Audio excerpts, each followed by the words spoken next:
Hello everyone and welcome to the INFINI Podcast, a platform powered by Infini Concepts Agency where we discuss all things F&B with top professionals in the UAE.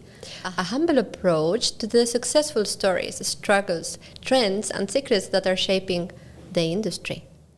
So for the third episode, we have two very special guests. I would like to welcome Saurabh Tiwari, General Manager at Taj Hotel Dubai, and a successful hotelier with over 20 years of experience that has led high-end luxury lifestyle properties in London, Ibiza, Melilla, and now Dubai. Welcome, Saurabh. And Aleix Garcia, Managing Partner at Infini Concepts. Infini created and managed until today Miss Tess, an Asian street restaurant located at the third floor at the Taj Hotel Dubai. So Miss Tess started with the idea of achieving a new revenue stream for the all-day dining venue at the hotel, and until today, and almost 5 years after, Miss Tess has successfully achieved its goal. And that's why you are here. So welcome to the podcast. I want to hear everything about it. So, Aleix, let's start with you. How did the idea of Miss Tess start? So actually the idea of Miss Tess, it did not start with us. It did start with Taj and the owners of Taj, who actually had also invested in Billionaire, which actually David had, my partner, as you know, had created, that had put together all the deal and so forth. So they thought of doing something with us, and then David said, okay, I have a partner with whom I've created a couple of concepts, and then we revisited that idea of this concept that we had created, and we tried to fit one of these concepts that would work with what their needs were.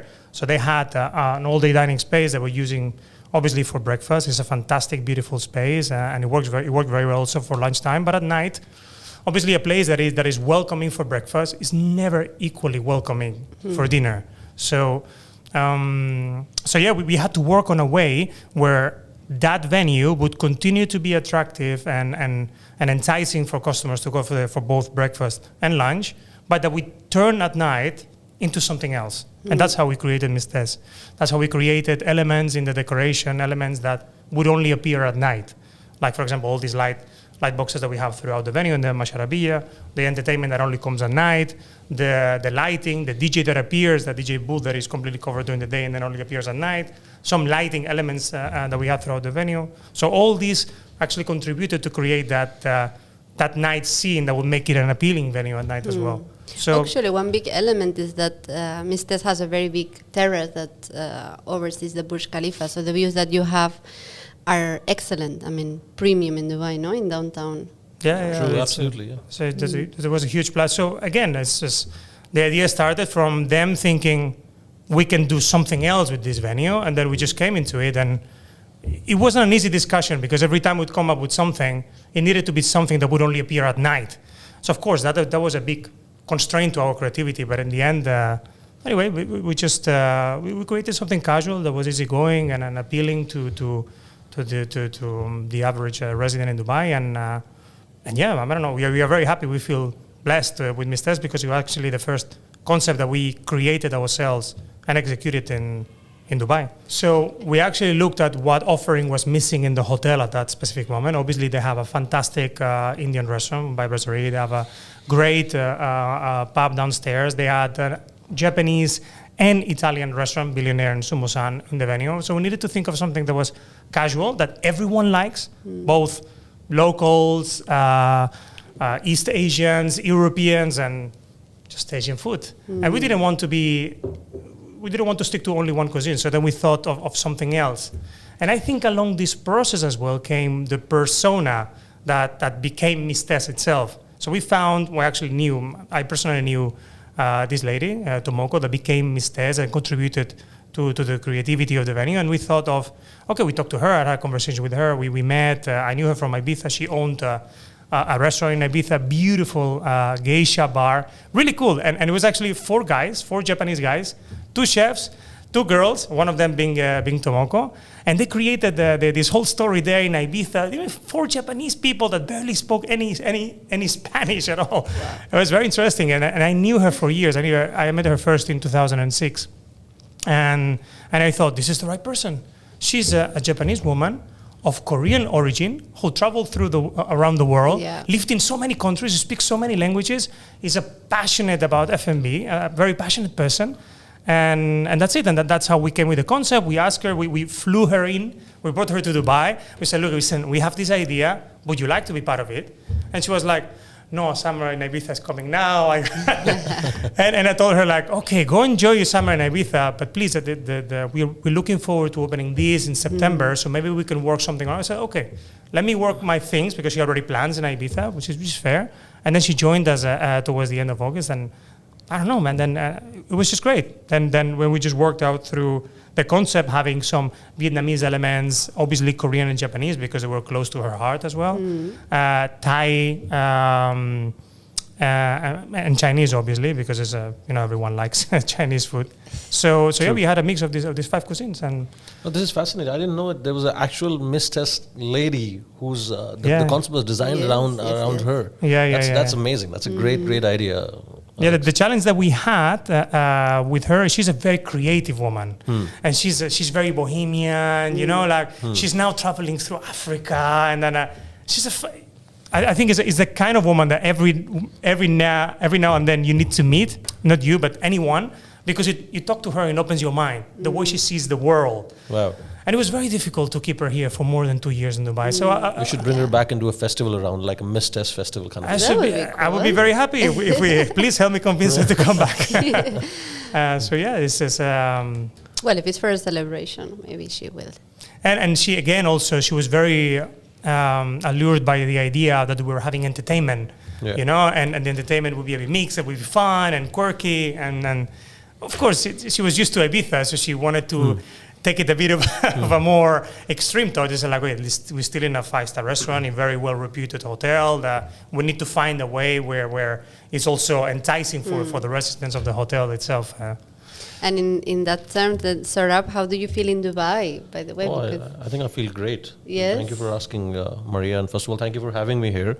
It's my pleasure. It's an absolute delight to be here. So Dubai has been great. This is my 3rd innings in Dubai. The first time I came to Dubai was in the year 2002, I think. So it's been 20 years. So I came in 2002 for a couple of years. Then I came in 2012 for 4 or 5 years. So this is my 3rd stint. Okay. And so Dubai is home. I've got family here. I've got lots of friends. I think Shangri-La was getting built in front of me, and that was probably the last building on Sheikh Zayed Road 20 years back. So how it has evolved, it's transformed, is insane. The skyline has changed like 3 times since I've been here.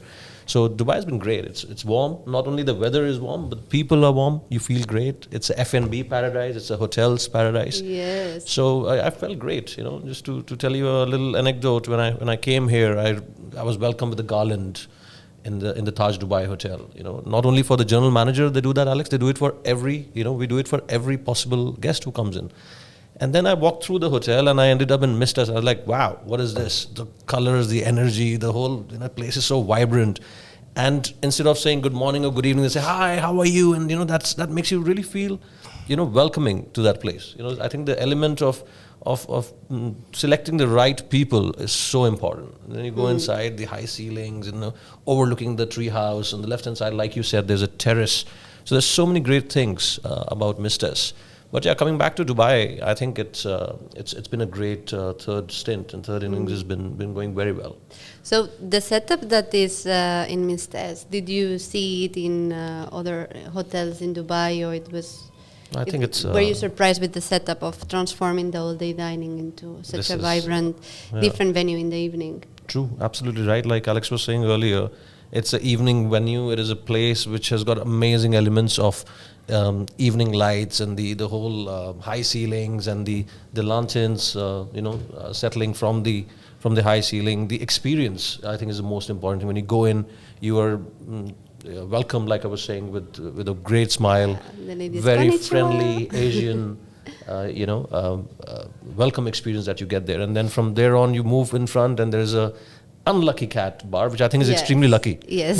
So my first day, I was like, wow, what is this? This is so vibrant, and why the music is kind of a little bit slow in the restaurant area. So I was explaining, hey, this is the Unlucky Cat concept, which is very lucky. Yes. And then you move on and you see this beautiful high ceilings, Asian decor, so very well thought of. The wooden flooring, the kitchen has got visible. I won't call it a live kitchen, but it's very visible. You can see the chefs, creating that amazing dishes and woks tossing.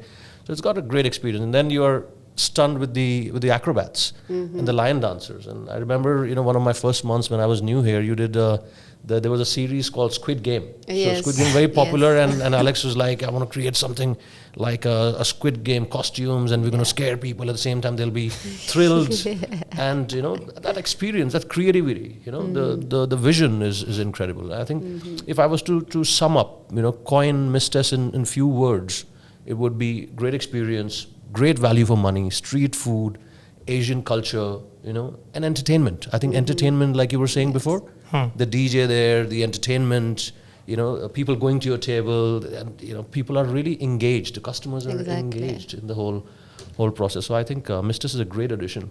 Because you both have worked in Ibiza, both of you. So how different, is Dubai from Ibiza? And I can see your smiles now. So. Yeah, what in terms of talking about hotels and the F&B setup, of course, things have changed so much in the last years. But would you say that maybe changing Miss Tess, it is something that was happening in Ibiza for a long time? Or how is the difference, on the hotel setups in the F&B? I think it's very different, extremely different. Ibiza and Dubai. At the same time, there are some similarities. Ibiza is very, very vibrant. It's very close to my heart. I think it's one of the best places to live. People think Ibiza is party. It's not. Ibiza is not only party. It's got 2-3 sides of it. And when I woke up in the morning at 7 a.m, I would think, I'll go for a run. And the whole beach was packed with people running, people doing the skipping, the cycling, the yoga is going on. So it has a spiritual side to it. It's got a very healthy side to it. And of course, that's a big one, there is party, and parties everywhere. The nightlife is vibrant in Dubai, and so is in London. Ibiza takes it two notches up, which is great. So at the same time, there are similarities. I think F&B scene of Ibiza is explosive. It is beautiful. So Ibiza has got so many beautiful Michelin star restaurants. You have your Sergio Barastegui, who's got a restaurant in one of the 5-star hotels there. You've got your Estragon, which is a great Michelin star. You've got your Jondals of the world, your Casa Macas. Then you have the sunset of San Antonio, where after the sunset, the party just starts till the sunrise. Dubai does not have those elements. At the same time, the F&B scene in Dubai is incredible. I think in Ibiza, as a hotelier, as a hotel restaurants, hoteliers bank a lot on the brand wagon of the Michelin star chefs. In Dubai, you can pull it off if you're good in your social media. If and I think Miss Tess is a great example. It's a restaurant without a Michelin star chef. It's a restaurant without a renowned chef. It is a concept that is well thought of. It ticks so many of my boxes, like I was saying earlier, about entertainment, experience, and so many things. And to create a good restaurant, a great restaurant, a brilliant restaurant like Miss Tess, you don't need a Michelin star chef. So Ibiza has 15 odd 5-star hotels. Okay, and Dubai has 150.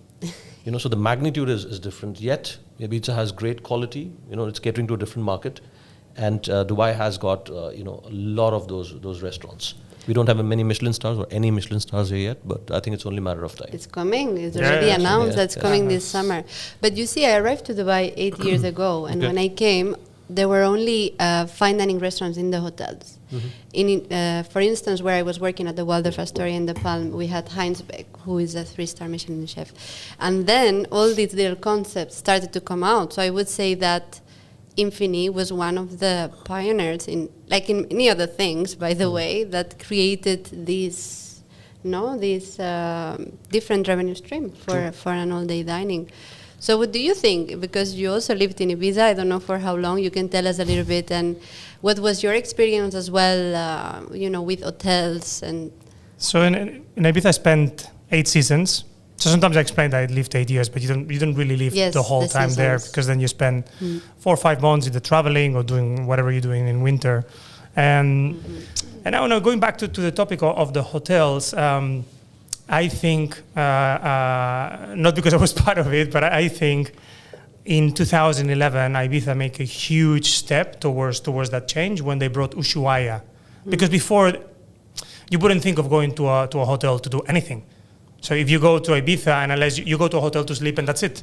maybe to have your breakfast. You wouldn't think that there's a party in a hotel. You wouldn't think that there's a club in a hotel. You wouldn't think they don't need this alcohol license like here in Dubai. There's no, they can give you an alcohol license anywhere else as long as obviously you meet certain criteria. But I don't know, when Ushuaia opened and it was a party hotel, the first party hotel in Ibiza, it made a huge difference in the market. True. I was lucky enough to be part there and experience something that was back then for me absolutely unique. And it was fantastic because the whole staff, since you started the branding, the way they were positioning themselves, the offering, you started in your first year, you have every Wednesday Swedish House Mafia. Then you had occasionally David Guetta. Then you were there. It is incredible. When I signed to work for Ushuaia, I was like, I didn't know this lineup. I had no idea because it was confidential, secret. They were not talking about it. Yeah. And then you sign, you see like, oh, this is what I signed up for. Wow, this is incredible. I'm so happy to be here. Yeah. And for some of us that were actually working in Ushuaia, not in the hotel, but in the venue itself, you also need to think that we were working 4 days a week because it was open 4 days a week. Imagine we worked there 4 days a week, 9, 10, 11 hours sometimes, because obviously these parties will go for long, but they finish at midnight. So that summer for me was like an outstanding summer. We would work a lot, and it was very hot because you were there under the sun, but the experience, people coming there to Ushuaia, packed every day that we were opening, and Swedish House Mafia, the light system, the sound system, the whole mise-en-scene. I had never seen that anywhere in the world. All due respect to Las Vegas and all these places, but it's just the energy that the people were bringing in.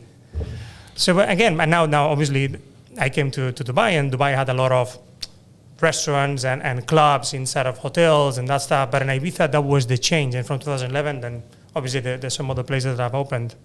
But again, I would not compare Dubai and Ibiza because I think there are two very, very different concepts of islands and the different offerings. Dubai is a place where you can live, for 10 years, where you can grow, has fantastic opportunities, professionally speaking. Ibiza, because, F&B business operates mostly 5 months and a half. Of course, when you work in F&B, you work for 7 months, no? But when you go to work in Ibiza, you don't go there because you aim to grow. You go there because I want to be in Ibiza. Yeah. You're in your 20s or early 30s, whatever, and you say, I want to be there. Have fun. Yes. And if you don't make much money or if you don't grow, it's okay because you had an amazing time. And sometimes you need that too. When you move to Dubai, you think of growing opportunities, you think of bringing your family, you think of growing your family, you think of even investing. Ibiza is different. I think everyone should go to Ibiza, but then everyone should experience working in Dubai. I actually worked in Ibiza, but in winter. So it was the winter before Ushuaia opened. So everybody was actually talking about that, what's going to happen. It was a big thing, I remember. But I didn't live in the summer. So I just left when the season started. So imagine Ibiza, Ushuaia started, and the year after, Cipriani came into play. And some other brands came.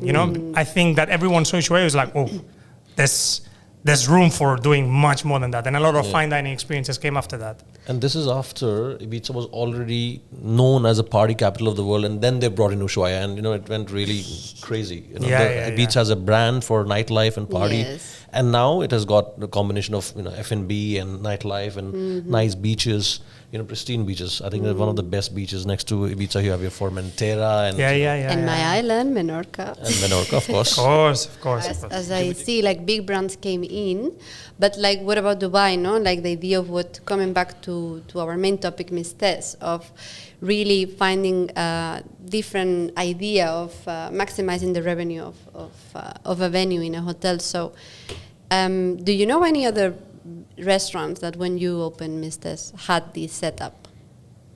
Not that I can think of. Now there's a lot of all-day dining restaurants in hotels that also work at night. Oh yeah, somewhat well. But again, it's a matter of sometimes their location, their offering. Because if you are, I don't know, in the Palm in the end, people are not going to walk to another hotel, so we'll just have dinner there if they're staying in the hotel. So it's a matter sometimes of location. No, but about creating the different brand, in the evening. Not that I know of. Maybe there is something and I'm missing it, but I can't think of anywhere. I think Infini Concept, it just hit the nail at the right spot. I'm sure they did the gap analysis and saw there was a great opportunity to create a restaurant like that in Business Bay downtown area in a Taj hotel. So I think the research that was done before opening the hotel was perfect, because there are not many hotels here will have a Asian street food restaurant with so much entertainment, so much fun. Yeah. And the best part is it was an all-day dining converted. So I think the research that was done was great, because there are not many of these Asian street food restaurants in this, at least 5-6 kilometers. There must be one or two, but nothing that comes to my mind straight away. And it's a combination of, like Alex was saying earlier, Japanese, Asian, Vietnamese, of course Chinese, because everybody likes Chinese. So I think it's a great concept in totality. It's a very holistic approach towards cuisine, I think. And in terms of that, how important is the income coming from a different revenue stream? I'm sure Alex would like to share the numbers. I can't. No, I don't want you to be explicit, but like, how important is it? Of course it's important, because we are going to turn 5 years with Miss Tess. So how it's been, how substantial is that? Did you projected that? So I thought first year, of course, it took a little bit to take off. I think it was a bit. I don't know. The first 2 months, it took some time to get the word out. We obviously worked with a couple of PR agencies that did a very good job to put the word out there, to tell them in Business Bay there's a casual Asian restaurant with entertainment. I think it was a bit something unique, and people didn't fully understand it at first. And so, but I don't know. We just put so much time and energy into it. Back then, Infini Concept was only David and I, and Anashri joined us right after. We worked so much into promoting that venue because we really believed in it. And then we had Tomoko, Miss Tess. It's very funny because she would go out, to bars and clubs, and we were talking about Miss Tess to everyone. And actually, we had an inflow of customers that we never thought they would show up. So she would go to a fashion event, or she would go to one of these events that happen in Dubai of arts and so forth. And yes, she would bring people that had, I don't know, nothing to do with the demographics that we intended to target. But it was great because you would see locals, you would see Indian clients. Obviously, some of them, they were residents in the hotel as well. They would bring some Westerns. It was a fantastic mix, and I think everyone was comfortable with it. And that actually was very pleasing to see, to see that we managed to put something that was at least, casual and pleasing to everyone. I don't know. And until today, there is a big combination of customers. So absolutely, I think the demographics that Miss Tess has is very versatile. It is very broad. Like Alex was saying, the locals were coming in.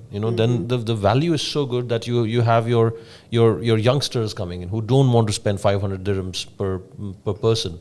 So they would come because Miss Tess has got a very good, average spend. So you get a good value. The presentation of food is amazing. So it makes it Instagrammable to these youngsters. Yes, people who are in their absolutely. 20s. They would take their pictures, and I love what it did. It was purely organic marketing. So there was a brand ambassador who was going out, who was attractive, who was fun, and people wanted to, hey, where are you from? You're from Miss Tess. Hey, come over to my restaurant. So that organic kind of marketing, very creative. Never heard of before. So I think it's great. There's one restaurant and it reminds me of a restaurant, of one of the famous restaurants in London. It's called Sexy Fish. And they've got this beetle car converted with a fish mouth kind of thing. It's very colorful and stuff. And it goes around Mayfair and central London, all around. And people are like, what is that? That's Sexy Fish. What is Sexy Fish? It's a restaurant. You call the restaurant, of course, you don't get the reservations because it's very busy. And I think Miss Tess has taken it to a different level, with a brand ambassador, nicely dressed, who's got a great flair and good energy, who's going out and saying, I'm Miss Tess. Guess what? It's a restaurant. I love it. I love it. That's the part that we saw that was working out the most, because again, we wouldn't see that anywhere else, at least in Dubai. Well, obviously, I cannot talk about the rest of the world, but in Dubai, we wouldn't see someone that represents the venue and that the venue has that person's name. It's like you bring a celebrity chef, and the celebrity chef spends 3-4 months just going out, having dinner here, drinks there, goes to that event, and talking about their own restaurant. This doesn't happen. True. And I think that made a difference. And she also brought a lot of Japanese, because she went there and then she started meeting Japanese people. Japanese is a very, is a community. They know they have all these Facebook groups and all these things. I assume that now will be Telegram 5 years after. But yes, he managed to bring a lot of Japanese people that, again, would also give credibility to the venue. You would go there and you would see a table of 5 Japanese there and she's in the venue. So she was in the venue as well. And so you go there, she would welcome you. She would have colorful hairs, all her geisha kimonos and all that stuff, sometimes makeup and this, and I don't know. But until today, because I spent some time as well at Miss Tess, I can see that there is a team that is very unified. They really enjoy what they do. They are passionate about the venue, about the brand. They feel part of it. And this is something that is very difficult and that many, many restaurants I work with, they lack. They lack of that, no? The loyalty, not to the brand, but of course to the management. They are, of course, happy, but like they really feel part of Miss Tess. They keep Miss Tess alive. And I think this is something that you guys in Infini have done very, very good. And of course, they also have a very good relationship with the Taj, with all the team. Because again, the setup is about give and take, no? To help each other, to grow together. So it's not easy as well. So just to add to that, almost half of the team that we have today are still from pre-opening. So they're almost 5 years here with us. And people come back. Yeah. And they even come back. Taj did a fantastic job also looking after them when COVID hit very heavily, and unfortunately we couldn't operate and we had to close. And I remember the hotel took care of sending them, apart obviously they were getting their partly their salaries during the whole period, but they were looked after. They were brought food and some amenities and asked them if they needed help. And I don't know, I actually have to be very thankful to Taj, because we were hit. Obviously, Infini Concepts is a management company, and we operate, and our revenue stream is purely with operating restaurants. If our venues are closed, it's really difficult, because obviously we have our own families and our own staff as well. But yeah, this is when Taj made a huge difference to all the staff, and we are very thankful for this, again, for this partnership. I think Taj has a fantastic setup of human resources, training department and accounting, cost controlling. And I think the value that we added was just creativity, that approach to F&B, that passion, that when you run a very big hotel that is operating as successfully as Taj is, it's really, really difficult to sit and have 2-3 weekly meetings just on creativity and just on this for every venue. It's really difficult. So I think this is where that partnership worked very well, where they had an excellent core of policies and support to the staff and benefits. And then we just went there to add value to these people, to create the concept, to run all the marketing, to support, to train, to create. I don't know. I would suggest this, not because it's Infini Concept, but I would suggest this to more people in town, to partner with entities or with people that can contribute in the things that are not your strengths, perhaps. Exactly. Taj, Alex, I'm sure you know, it's part of the IHCL, Indian Hotel Company Limited, and we've recently been awarded as the strongest brand in the world as a hotel. Congratulations. And this goes down to our values of mutual respect, our values of balance in life, our values of integrity. So we have to be honest to our partners. We have to work together with our partners. We don't believe that Miss Tess is a partner. I think Miss Tess is part of us, and very profoundly said by the founder of Tata when Tata was originated. Tata as a company is older than many countries. It was in 1868 it was established, Tata, and at that time, Jamshedji Tata, who was the founder of the company, he said, community is not just another stakeholder, it's the reason for our existence. And this is the reason when we were navigating through these rough waters of COVID, we stood by our partners, and our vendors who trust in us and we trust them, they stood by us. We got a lot of discounts, and DTCM, was also contributing towards giving us back the fees and a lot of taxes and rebates that were received. So we as a community, we as a country, we as an industry of food and beverage or hotels, everybody was working together, and that's what Dubai stands for. That's what Tata stands for, and I'm glad you said that. And of course, this going forward, now that we're going through this positive trend of the graph is going upwards of revenue, we should continue that. That's what we want. Sounds good to me. Well, I think we are now very clear on what has been successful at Miss Tess, and yeah, thank you so much for sharing all of this. And would you like to add something else on the secret of the success? Because not everybody achieves, actually, as what we are talking, no? To really... Success is a big word. Yes, it is. I would rather say that we have enjoyed this, and we're still ongoing, obviously. Exactly. But yeah, I would be happy to continue another 5 years. It's just, I don't know, it's an enjoyable partnership. I think compatibility is so important. No, it's a compatible concept. Like I said, the R&D was done before the concept was launched. So we knew it was the right concept, right cuisine, in the right place. So I think that made us very compatible. And then like minds. The leadership of Infini Concept and the leadership of Taj Dubai. It was always on the same wavelength, and that's the most important thing. Even going forward, we need to develop that relations and work together. And like Alex said, success is a great word. It's a broad word. At the same time, I think we are successful as a restaurant.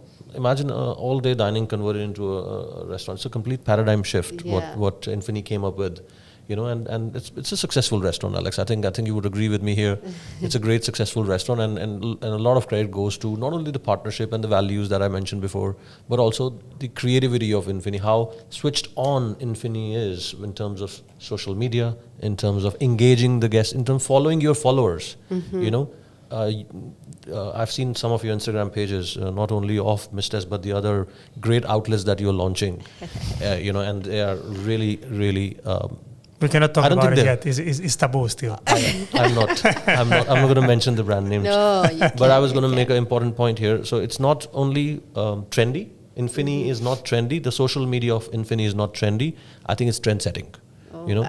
So kudos to you and your team. Thank you so much. Thank you, Saurabh. Thank you so much. And with this, I would like just to say thank you for being here today. It was really a pleasure. I enjoyed, and I can't wait to have you back. Thank you, Maria. Thank you. Thank you, Maria. Thank you for having us. Thank you, Alex. Thank you, Saurabh. Thanks to all the listeners that have chose to listen to us today. Don't forget to share and subscribe to our channel for more insights about the F&B industry. You can learn more about Infini Concepts Agency at our website, YouTube channel, Instagram or LinkedIn. All the details under the video description. See you at the next episode of the Infini Podcast.